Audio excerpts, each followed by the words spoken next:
Alors aujourd'hui, nous allons continuer notre série de 7 vidéos qui concernent les 7 sacrements et nous allons aborder donc le second sacrement qui est celui de l'Eucharistie, donc on appelle la première communion, la première fois que l'enfant y est invité, mais qui demeure chaque dimanche, en tout cas une fois par semaine à la messe, dans le sacrement de l'Eucharistie. Alors, ce sacrement-là a été mis en place par le Christ lors du dernier repas avec les apôtres, lorsqu'il dit cette phrase très connue, « Ceci est mon corps », lorsqu'il désigne le pain, et « ceci est mon sang », lorsqu'il désigne le vin. Alors, le terme Eucharistie vient d'un verbe grec qui signifie rendre grâce. Donc c'est exactement ça. Quand le Christ rompt le pain, il rend grâce à Dieu, tel que le dit le texte, et c'est réellement ce que cela signifie. Il y a cette phrase très importante du Christ dans l'Eucharistie lorsqu'il dit « Ceci est mon corps ».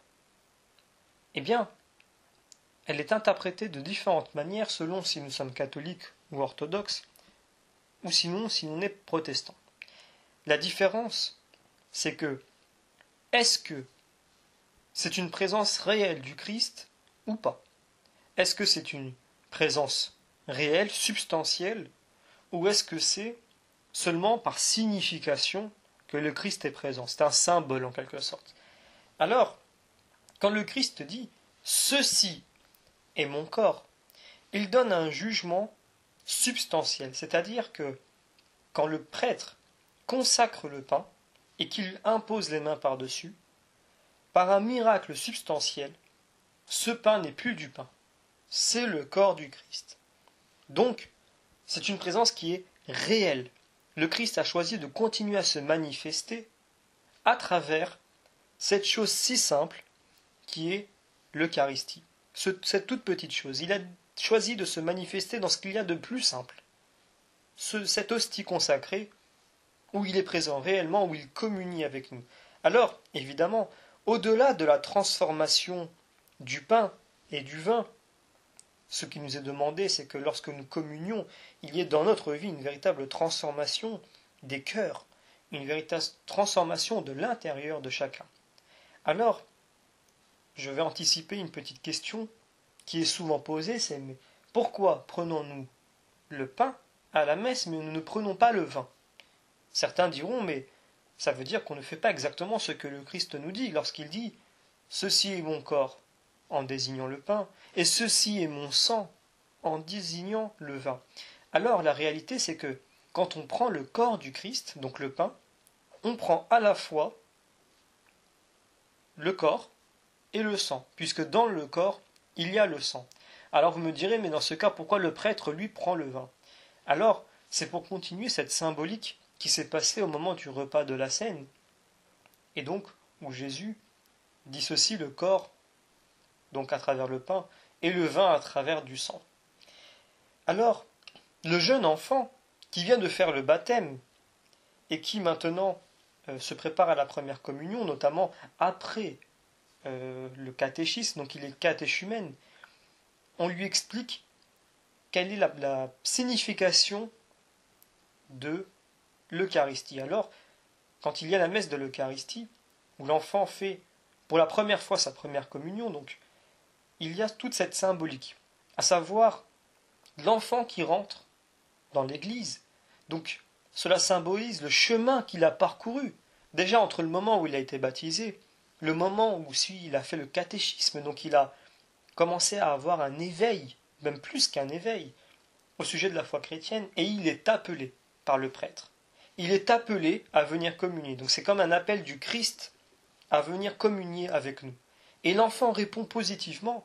Donc c'est vraiment un choix de sa part, cette fois-ci, il est vraiment conscient par rapport au sacrement du baptême. Et il vient recevoir la communion, sa première communion, avec le Christ qui est véritablement présent dans ce pain. Alors, ce qui est important à rappeler, c'est que, bon, une petite note d'histoire, dans les premiers siècles, on peut même le lire dans la Bible, l'Eucharistie s'appelait la fraction du pain. Donc ça s'appelait vraiment rompre le pain. Et on peut le retrouver notamment dans le livre des Actes, je pense au chapitre 20. Alors, les chrétiens se réunissaient déjà à cette époque dans leur maison, puisqu'ils étaient suffisamment peu pour pouvoir le faire dans leur maison. On peut le lire notamment dans le chapitre 2 des Actes, pour rompre le pain. Et dès la fin du IVe siècle, on désigne cette réunion par le terme messe, donc que nous avons gardé jusqu'à aujourd'hui, et nous avons toujours ce terme d'Eucharistie. Alors, c'est très important de comprendre l'effet réel de l'Eucharistie, à savoir que l'Eucharistie est représentée donc par un pain, et donc qui contient, comme je l'ai expliqué avant, à la fois le corps et le sang du Christ. Eh bien, ce pain vient aussi combler notre faim et notre soif, celle du croyant. Ainsi, le Christ est à la fois présent et il nous comble complètement. Il le dit, je suis le pain, je suis l'eau, je suis cette source éternelle par laquelle vous serez comblés. Eh bien, à travers cette nourriture, le Christ continue à se représenter, à être présent et à venir nous combler intérieurement. C'est pour ça que ce moment de l'Eucharistie à la messe est très solennel, il est très personnel et très intime, parce que il y a plus qu'une signification, il y a la présence réelle du Christ. Alors, c'est pour ça que Jean-Paul II rapportait que l'Eucharistie dominicale, donc prendre le pain chaque week-end, chaque dimanche, c'est une nécessité pour toute vie chrétienne fidèle et cohérente. Il poursuit en disant « Elle est un don privilégié où s'accomplit et où s'annonce la communion avec Dieu et avec les frères. » Alors en effet, c'est une communion avec Dieu, mais comme nous prenons tous ce pain, et qu'il est complètement le Christ dans chacun des pains, eh bien nous formons tous ensemble ce corps du Christ. C'est très important dans cette symbolique qui est extrêmement profonde. Puisque comme il est écrit dans 1 Corinthiens, chapitre 10, verset 17, « Puisqu'il n'y a qu'un seul corps, car nous participons à cet unique pain. » Alors cette unité de l'Église, qui est confirmée à chaque fois, à chaque Eucharistie le dimanche, cette union que nous avons avec le Christ, elle a un avant-goût de notre vie après la mort, quand nous vivrons la résurrection, où Dieu cette fois-ci sera vraiment en tous et nous serons vraiment une seule Église, mais cette fois-ci dans un niveau supérieur à ce que nous vivons aujourd'hui sur terre. Comme toujours, tout ce que nous vivons sur terre est une préparation à quelque chose de plus grand par la suite. C'est une préparation sensible sur terre en vue de réalités spirituelles qui sont à la fois immédiates et qui sont en vue d'une préparation à d'autres réalités spirituelles qui seront plus grandes dans l'autre vie. Alors, c'est très important parce que le Christ est dans ce pain, dans cette hostie que nous prenons. Il y est un peu de manière cachée puisqu'il est vraiment présent, mais c'est toujours à nos yeux et à nos sens du pain. Par contre, quand nous serons dans le ciel, eh bien, nous le verrons réellement, tel quel, face à face. Alors, ce deuxième acte de la vie chrétienne, qui est le deuxième acte de l'initiation, qui se fait en 3 parties, donc le baptême, comme nous l'avons vu dans la vidéo précédente, cette fois-ci la première communion, et la confirmation qui viendra clôtre ce lot, entre guillemets, qui, je pense, ne peut pas être vendu séparément, pour reprendre une expression profane. Très clairement, pour être pleinement dans la vie chrétienne de l'Église, il faut vraiment être passé par ces 3 étapes. Et donc, c'est très important de comprendre que cette communion-là, elle est indispensable, comme l'a dit Jean-Paul II. Alors, cette porte d'entrée, qui était le baptême, qui nous a amenés à la première communion, va déjà changer la vie de l'enfant, puisqu'à partir de ce moment-là, il peut commencer aussi le sacrement de pénitence, et il commence à avoir une relation intime avec le Seigneur, bien plus qu'avant d'avoir fait sa première communion. Et donc il se prépare déjà à la confirmation, et c'est ainsi. la vie chrétienne est ainsi. C'est toujours une préparation. C'est pour ça que quand on dit que l'initiation chrétienne se fait en 3 phases, donc baptême, première communion, confirmation, il faut bien comprendre que ce n'est pas une fin. Ce n'est jamais une fin, c'est toujours une préparation en vue d'autre chose. Quand on fait le baptême, c'est en vue ensuite de la première communion. Ensuite, c'est en vue de la confirmation, etc. C'est toujours en vue de quelque chose puisque c'est un devenir. Dieu, comme il le dit dans la Bible, n'aime pas la paresse, n'aime pas l'oisiveté. Il n'aime pas quand on ne fait rien. Parce que quand on fait rien, on ne devient rien. Pire, on devient fainéant, et ce n'est pas ce que Dieu veut. Dieu veut que nous soyons actifs, que nous allons de l'avant. Puisque le chemin qu'il nous a tracé, je dirais encore une fois de manière profane, ne comporte pas de banc, ne comporte pas de zone où on peut se garer, faire un petit pique-nique et continuer notre route. C'est un chemin que l'on doit toujours continuer. C'est un chemin que l'on ne doit jamais arrêter parce que nous sommes dans un perpétuel devenir. Alors, pour clore cette question de l'Eucharistie, puisque nous avons fait une distinction entre la signification de l'Eucharistie chez les chrétiens, donc catholiques et orthodoxes, et de celle des protestants, une question se pose, pouvons-nous communier ensemble? Alors, un catholique peut communier dans une église orthodoxe comme un orthodoxe peut communier dans une église catholique, mais ce n'est pas possible avec les protestants. Alors pourquoi? Pourquoi est-ce que c'est accepté avec les catholiques et les orthodoxes mais pas avec les protestants? Pour la simple et bonne raison que pour les protestants, il ne s'agit pas d'un sacrement. C'est-à-dire que pour les protestants,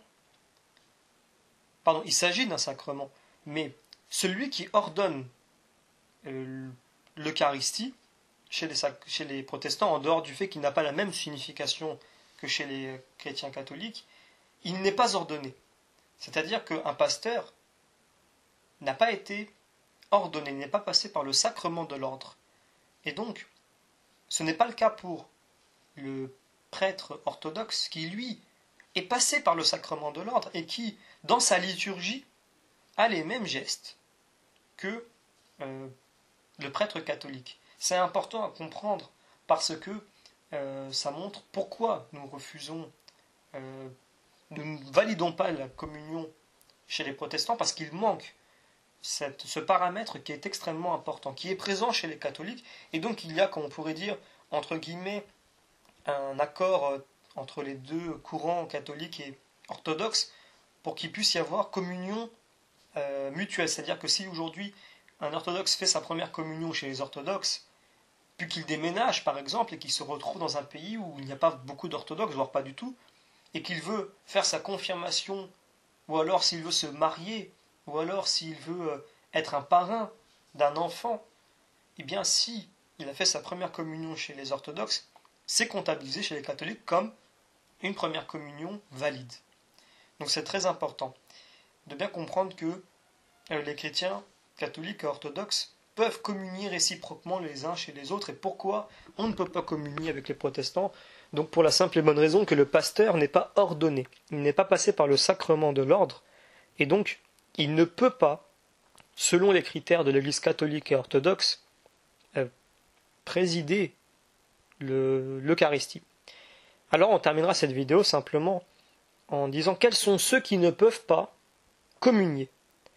Très souvent, on pense que les divorcés ne peuvent pas communier. Alors j'en parle déjà dans une autre vidéo, mais je vais en reparler ici. Les divorcés peuvent communier.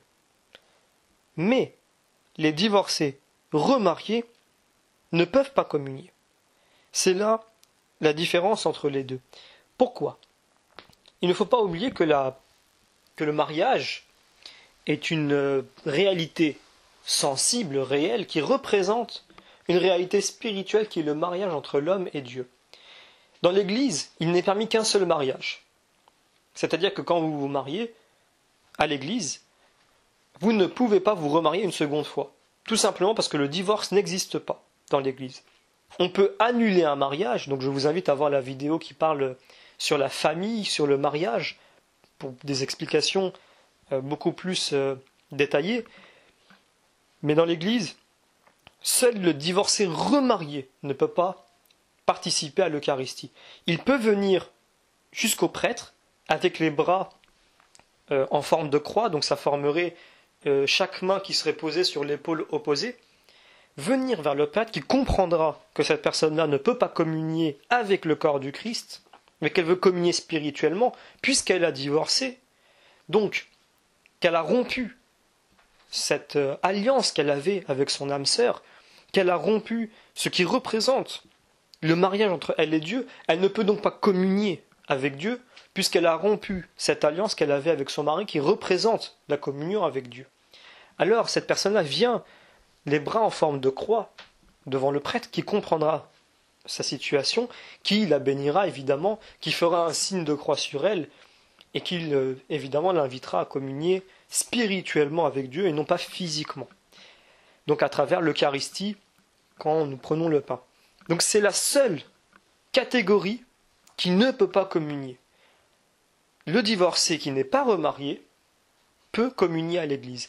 Et je vais insister même un peu plus en disant que le divorcé remarié, pour ne pas qu'il soit mis au banc de la société, pour ne pas qu'il soit montré du doigt, parce que il faut prendre des cas par cas, il y a beaucoup de personnes qui divorcent parce qu'elles ont été victimes du divorce, c'est peut-être pas elle qui a demandé le divorce, mais elles sont obligées de se remarier puisqu'elles ont sûrement des enfants, et donc, pour subvenir à leurs besoins matériels, il faut pouvoir trouver quelqu'un qui non seulement puisse lui donner aussi une éducation masculine, si c'est le cas d'un homme, ou féminine, si c'est le cas d'une femme, mais aussi matérielle, pour subvenir à leurs besoins. Donc certaines personnes se remarient aussi pour ça. Donc on ne peut pas montrer du doigt de la même manière une personne qui s'amuse de passer d'un homme à un homme ou d'une femme à une personne qui est soumise aux réalités de la vie, qui doit faire comme ça parce que c'est comme ça. Voilà. Donc il faut bien comprendre que c'est le seul acte qu'un divorcé remarié ne peut pas faire. Il peut tout faire, il peut venir à la messe, il peut participer à la vie chrétienne, il peut évangéliser, il peut venir à des groupes d'aumônerie, s'il veut les diriger, il peut venir participer à des cellules d'évangélisation, il peut participer à tout dans la vie chrétienne, sauf la communion, l'Eucharistie. Mais, encore une fois, seulement le divorcé remarié ne peut pas communier. Donc pour avoir beaucoup plus d'explications, je vous invite à regarder la vidéo qui parle de la famille.